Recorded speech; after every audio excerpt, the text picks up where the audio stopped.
Hello my friends, today's video will be about shooting and editing RAW photos on iPhone 11 Pro and other iPhones. So-called computing photography is definitely one of the biggest strengths of the new iPhones, but sometimes a photographer may want to achieve different look. And that is why it might be worth shooting RAW. In this video I will try to explain why, how and when you should use RAW format to take full advantage of iPhone cameras. Unlike the JPEG and HEIF formats, RAW files only capture data from the camera sensor without processing. That has to be done later using developing or editing software. A big advantage of the RAWs in comparison with JPEGs is that the RAW files capture more information and therefore give you much more flexibility and more options to achieve your desired look. Unfortunately, the iPhone is not able to shoot RAWs with the stock app.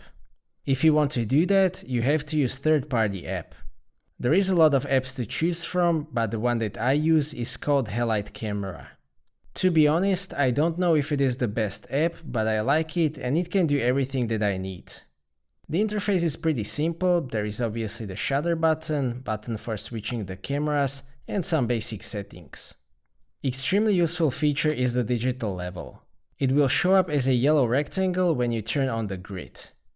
Before you start shooting RAW, I recommend checking some of the advanced settings. I recommend enabling Save RAW plus Processed Image because that way you will get both RAW and JPEG or HEIF image. I also recommend enabling the Smart Processing. You can choose between JPEG and HEIF capture. I use HEIF because it saves space while maintaining the image quality. That is basically all that you need to do.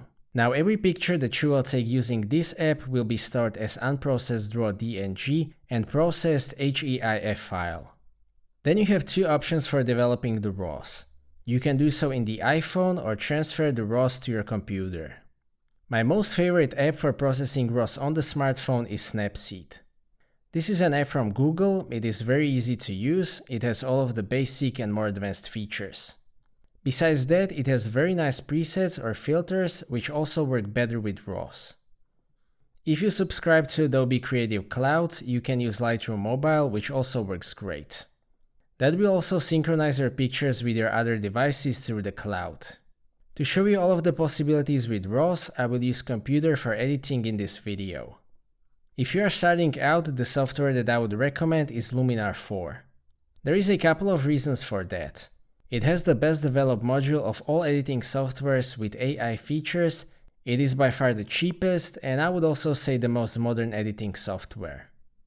RAWs shot on iPhone using Halide are stored as DNG or digital negative files, which is great, because those can be opened basically in any editing software.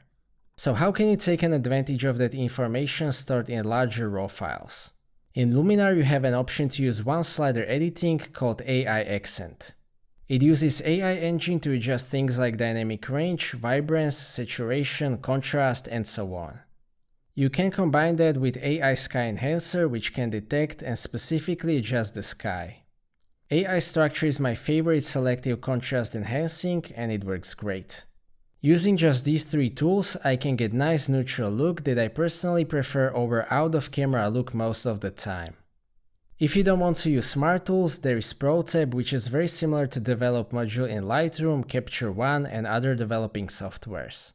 The most basic adjustments are highlights and shadows, which allow you to reveal detail in bright or dark parts of the frame.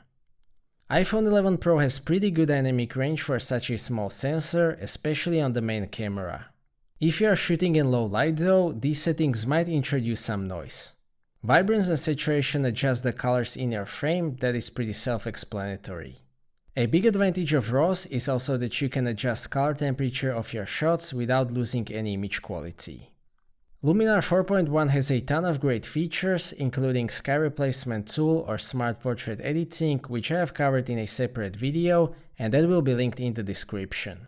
One of the main reasons why I generally shoot RAW with smartphones is that the processing in smartphones is often too aggressive. The result of that is often over-sharpened, unnatural looking image. Generally, I would say that tastefully edited RAW images have less of that unpleasant smartphone look. Of course, shooting RAW also has some disadvantages. The two obvious disadvantages are the additional time that it requires. RAW files are also significantly larger, which could be a problem if you have one of those 46GB iPhones. The second disadvantage might be that RAWs don't support HDR processing, but it really isn't because you can choose to shoot both RAW and JPEG, so we will have HDR processing and deep fusion in those. HDR processing is one of the biggest strengths of 11 Pro. Most of the time it is quite tastefully done. In this mode it processes multiple pictures, so it will indeed capture higher dynamic range.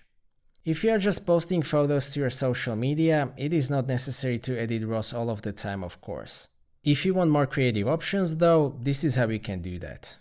So that's it for this video, thank you for watching, I hope that you liked this video and that you found it to be useful. Stay tuned for more videos and maybe consider subscribing if you don't want to miss my future content. I appreciate your feedback in form of thumbs up or thumbs down. If you would like to ask anything or share your opinion, please do so in the comment section, and see you next time.